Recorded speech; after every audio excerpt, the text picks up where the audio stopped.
भारत के इतिहास में कुछ व्यक्तित्व ऐसे होते हैं जो अपने संघर्ष, संकल्प और सेवा से युगों को बदल देते हैं। डॉक्टर भीमराव रामजी अंबेडकर, जिन्हें हम स्नेह और सम्मान से बाबा साहेब कहते हैं, ऐसे ही महान पुरुष थे।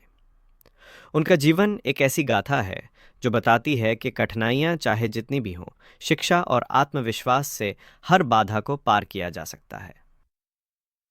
भीमराव का जन्म 14 अप्रैल 1891 को मध्य प्रदेश के महू गांव में एक दलित परिवार में हुआ था। उनके पिता सेना में सूबेदार थे, पर जातिगत भेदभाव की जड़ें इतनी गहरी थीं कि सैनिक परिवार का होना भी उन्हें सामाजिक सम्मान नहीं दिला सका। छोटे भीमराव जब स्कूल गए तो उन्हें कक्षा में सबसे पीछे बैठाया जाता था। शिक्षक उन्हें पढ़ाने में रुचि नहीं लेते थे।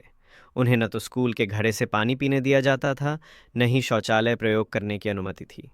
एक बार उन्हें बहुत तेज़ प्यास लगी तो उन्होंने खुद से पानी पीने की कोशिश की, लेकिन कुछ बच्चों ने शोर मचा दिया और उन्हें डांट कर वापस भेज दिया। इन घटनाओं ने बालक भीमराव के मन में प्रश्न पैदा किए, क्या शिक्षा सबके लिए नहीं है? क्या मेरा जन्म ही मेरा अपराध है? लेकिन उन्होंने हार नहीं मानी। भीमराव के पिता रामजी सकपाल स्वयं शिक्षित थे। उन्होंने अपने बेटे को समझाया कि समाज चाहे जो करे, अगर तुम पढ़ोगे तो तुम अपने भाग्य को बदल सकते हो। यही बात बालक भीमराव के मन में बस गई। शिक्षा ही मेरा हथियार है। उन्होंने अपने पूरे मन से पढ़ाई शुरू की। मराठी, अंग्रेजी, गणित, इतिहास, हर विषय में उन्होंने श्रेष्ठ अंक प्राप्त किए। उनका पढ़ाई के प्रति समर्पण इतना था कि जब गांव के लोग उन्हें जाति सूचक शब्दों से चिढ़ाते तो वो जवाब देने के बजाय किताबों में और डूब जाते। जब वो मुंबई के एल्फिंस्टन कॉलेज में पहुंचे तब भी भेदभाव पीछा नहीं छोड़ रहा था। हॉस्टल में उनके बर्तन अलग रखे जाते। कई सहपाठी उनके साथ खाना नहीं खाते, लेकिन बाबा साहेब का फोकस था, मुझे पढ़ना है, मुझे आगे बढ़ना है। उनकी मेहनत रंग लाई। वह कॉलेज से ग्रेजुएट होने वाले पहले दलित छात्र बने।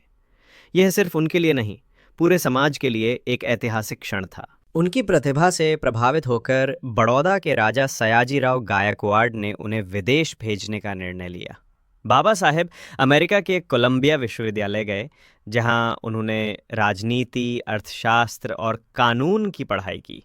उनके शिक्षक तक उनकी प्रतिभा से चकित थे, लेकिन पैसा जल्दी ख़त्म हो गया। उन्होंने अमेरिका में छोटी मोटी नौकरियां करके पढ़ाई जारी रखी। फिर वे लंदन स्कूल ऑफ इकोनॉमिक्स गए, जहां उन्हें अंग्रेज़ों के भी ताने सुनने पड़े, पर उनका उत्तर वही था, और ज़्यादा मेहनत। कुछ ही वर्षों में उन्होंने 3 डॉक्टरेट डिग्रियां प्राप्त की।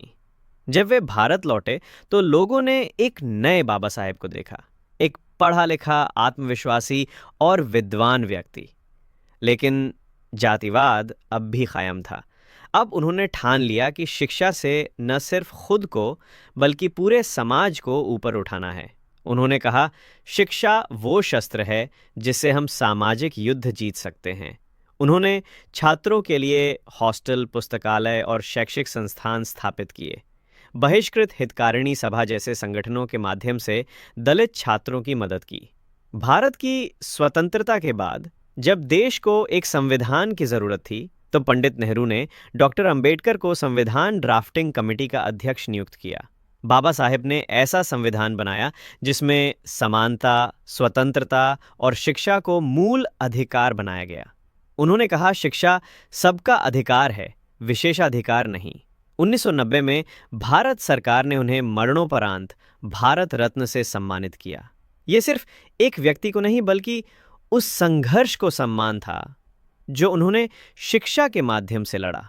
बाबा साहेब का जीवन हमें बताता है कि शिक्षा केवल नौकरी पाने का माध्यम नहीं, बल्कि सामाजिक बदलाव का हथियार है।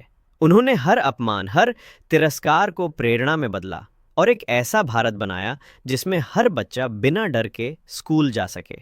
आज भी उनके शब्द गूंजते हैं, शिक्षित बनो, संगठित बनो, संघर्ष करो।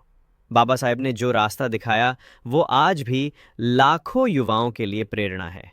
अगर आप भी कठिनाइयों से जूझ रहे हैं तो याद रखें, अगर भीमराव अंबेडकर जैसी विषम परिस्थितियों से निकलकर भारत रत्न बन सकते हैं तो आप भी कुछ भी कर सकते हैं। ऐसी और भी मोटिवेशनल स्टोरी के लिए चैनल को सब्सक्राइब एंड वीडियो को लाइक करें।